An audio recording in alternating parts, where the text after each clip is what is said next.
Hi everyone, my name is Jade. I own and operate Calver & Associates Canadian Immigration Services. We're a full-service immigration firm located in the heart of Oshawa, Ontario.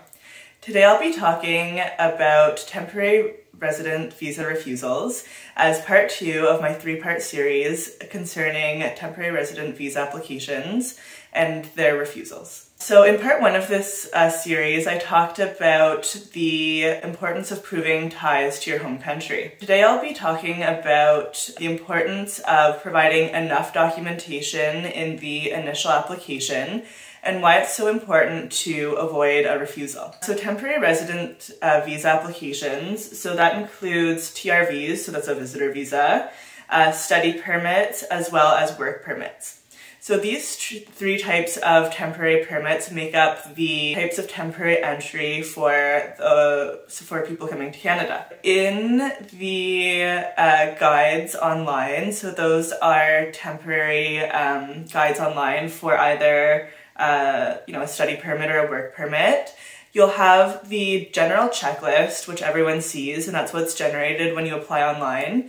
But it's really important to understand that there's also, for most countries, a general checklist for that visa office. So you have the general checklist, for example, for a work permit from India, as well as the visa office checklist for work permits. So it's really important that you understand that there are 2 sets of lists, which is confusing, we understand, that you need to consider when preparing an application. These are very easily missed, especially because applications are done online and the applications don't generate the list that's specific to your visa office. And so a lot of the time our clients just don't provide enough documentation in an application. So I'll run through some of the evidence that certain visa offices ask for, and then how you can ensure that you're providing this documentation up front. So again, always check the general checklist as well as the visa office checklist.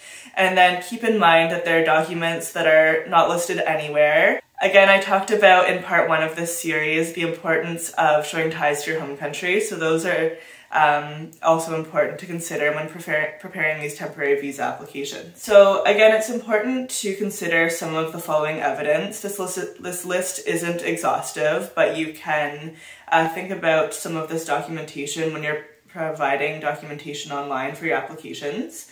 So one of those things is, how will you support yourself in Canada? So funds are a really big consideration, an important consideration when preparing these applications. So are you being provided for by your parents still? Do you have money? Where will you stay in Canada? How will you afford your life? What will you do? Remember, as a visitor, you cannot work, so it's important to keep that in mind, so it has to be self-funded. On a work permit, obviously you'll be making money in Canada, so it's less of a concern. As a student, you can work part-time, but you do have to show the money up front. So it is important to keep these things in mind when preparing applications. In addition to that, so will you be traveling in Canada? This is especially important for TRVs, so just visitors to Canada. What will you be doing in Canada? How long will you stay? It's important that you show material evidence, so that's actual documentation showing what you're going to be doing in Canada, how long you'll be here, and how you're going to afford it. What about, do you have the documentation required to return home?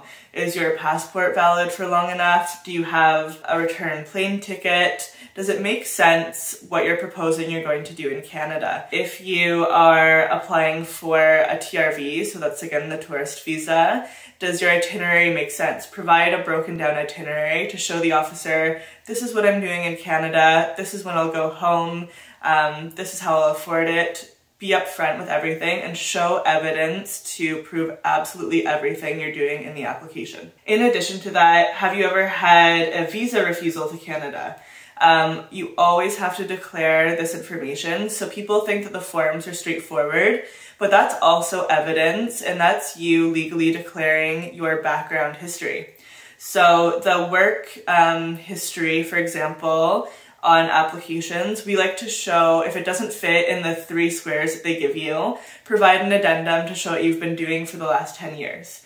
How about, do you have previous refusals? Make sure you declare those to any other country, because you have to show why you're coming to Canada and that you've had those refusals now, but you are going to, leave Canada at the end of your authorized stay. Travel history, lastly, is a big one. So have you respected the immigration requirements for other countries? Show your travel history.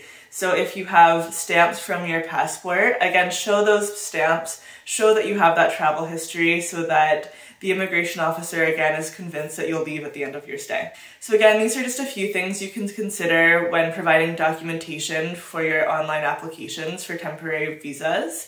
I really encourage you, again, to consult the general checklists, consult the visa office checklists, and then, again, watch my previous video about proving ties to your home country. And obviously always be truthful on an application. This way, the entire application comes together to provide a strong application that is likely to be approved. If you have applied for TRV or any other type of temporary visa and you are having issues with your initial application or you've had a refusal, we're happy to address these issues. We're online at calvarimmigrationservices.com.